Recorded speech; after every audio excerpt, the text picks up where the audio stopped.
지금 미국 주식 15억이 7년 뒤 100억이 됩니다. 15억으로 7년 뒤 100억을 만드는 방법. 숨만 쉬어도 돈이 불어나는 기적. 가지고만 있어도 나를 부자로 만들어주는 미국 주식의 힘. 필요한 것은 오직 하나, 좋은 주식을 오래 보유하면 된다. 안녕하세요. 어려운 지식을 쉽고 재미있게 풀어주는 지식퀸입니다. 지난 두 번의 영상에서는 2,500만 원으로 시작했던 미국 주식이 15년이 지난 지금 무려 15억이 된 이야기를 들려드렸습니다. 첫 번째 영상에서는 제가 어떻게 15년간 2,500만 원을 15억으로 불렸는지 말씀드렸고, 두 번째 영상에서는 7년 후에 어떻게 이 돈을 100억으로 불릴 것인지 말씀드렸죠. 오늘은 제가 어떤 종목에 투자했는지, 지금도 계속 그 종목에만 투자하고 있는지, 아니면 다른 종목들에도 투자하고 있는지, 포트폴리오에 대해 말씀드리려고 합니다. 저는 현재 개별주 비중이 60%, 지수 ETF와 섹터 ETF 비중이 40%입니다.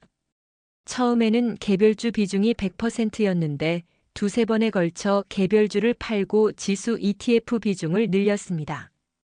저는 원금 비중이 낮고 대부분이 수익이기 때문에 팔면 양도세를 많이 내야 해서 그동안 리밸런싱을 하지 못했는데요. 작년에 배우자 명의 주식을 제 명의로 증여하면서 양도세를 크게 절약할 수 있었습니다. 이때 비로소 지수 ETF 비중을 크게 늘릴 수 있었죠. 장기 투자라 하더라도 가끔은 리밸런싱이 필요합니다. 그런데 다행히도 배우자 간에는 10년간 6억 한도까지 증여세 없이 증여할 수 있기 때문에 이 기회를 잘 살려서 그때 리밸런싱하는 게 좋습니다. 그리고 지수 ETF 중에서 절반은 QQQ의 3배 레버리지인 TQQQ를 보유하고 있습니다.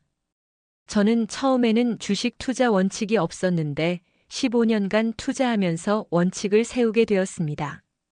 제가 세운 원칙은 반드시 글로벌 독과점 주식에 투자해야 한다는 것입니다.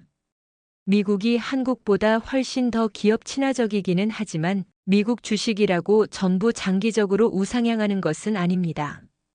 반드시 글로벌 독과점 주식이어야 합니다. 독과점이라는 전제가 너무너무 중요합니다.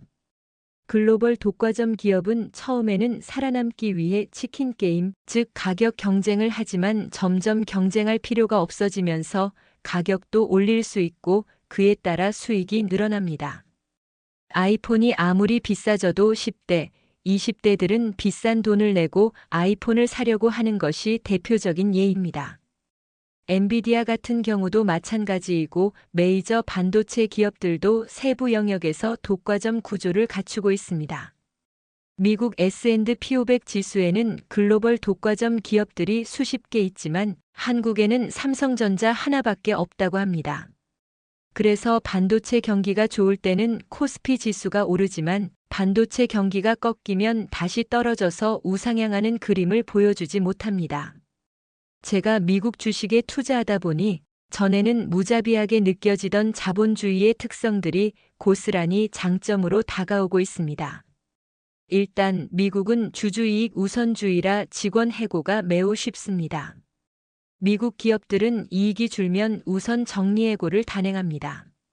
그러면 인건비가 감소하면서 순이익이 증가하죠. 순이익이 증가하면 주가는 오릅니다. 그래서 독과점 기업들은 M&A를 하고 직원들을 자르고 더욱 더 독점 구조를 강화해 나갑니다. 한국은 규제가 많아서 인수합병을 해도 직원들을 자르기 어렵죠. 한국은 기업의 사회적 책임을 강조하고 사실상 기업들이 직원들을 해고하지 못하게 하지만 미국은 주주이익을 최우선시하기 때문에 이런 선순환을 만들어낼 수 있습니다. 게다가 배당을 많이 하면 회사도 주주들도 세금을 내야 하기 때문에 빅테크 기업들은 배당도 많이 하지만 자사주를 매입해서 소각합니다. 이렇게 하면 세금도 안 내면서 주가를 끌어올릴 수 있습니다. 그래서 장기 투자로 큰 돈을 벌려면 주주 이익을 최우선시하는 미국의 독과점 주식에 투자해야 합니다. 그럼 어떤 글로벌 독과점 주식에 투자해야 할까요? 제가 보유한 주식이 15년간 40배 올랐다고 말하면 다들 종목을 알려달라고 합니다.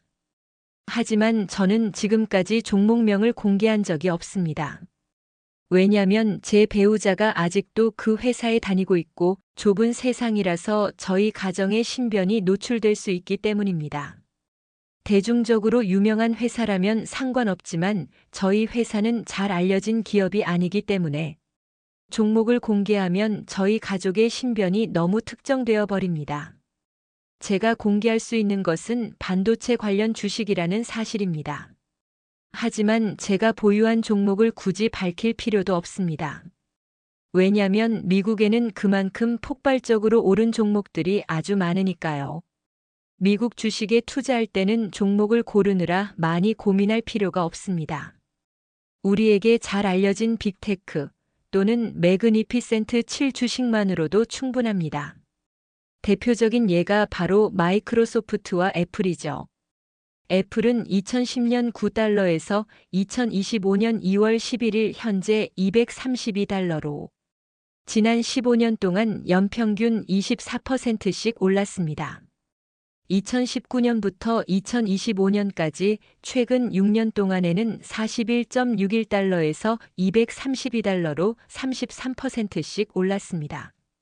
만약 지금 1,000만 원을 애플에 투자하고 연평균 33%씩 오르면 10년 후에는 17배인 1억 7,300만 원이 됩니다. 명목 가치로 17배 오르는 것이고 물가 상승률을 4%로 감안하면 현재 가치로 12배 오르는 것입니다. 통화량은 10년에 2배 정도 오른다고 합니다. 그 사이 모든 물가는 2배 오르겠죠. 평범한 부동산들도 대충 2배는 오를 것입니다. 사실 인플레 감안하면 2배 올라도 본전이고 3배 이상은 올라야 할 것 같은데요. 강남 아파트는 어떻게 될까요? 2배나 3배는 오를 수 있겠지만 15배 오르는 일은 절대 없을 겁니다. 저도 부동산을 좋아하지만 솔직히 그렇습니다. 물론 부동산은 레버리지를 사용할 수 있으니 내 집 마련은 기본이고 40대 중반까지는 계속해서 상급지로 업그레이드 해야 한다고 생각합니다. 오늘은 제가 어떤 종목들에 투자해서 15년간 15억을 벌었는지 말씀드렸습니다. 요약하면 미국 기업들 중에서 글로벌 시장에서 독과점 지위를 차지하고 있는 기업에 투자해야 한다는 것입니다. 다음 시간에는 지금 미국 주식 투자를 시작하는 사람들에게 어떤 포트폴리오를 추천하는지, 자산의 얼마를 주식 투자에 투입하는 것이 좋은지 말씀드려 보려고 합니다.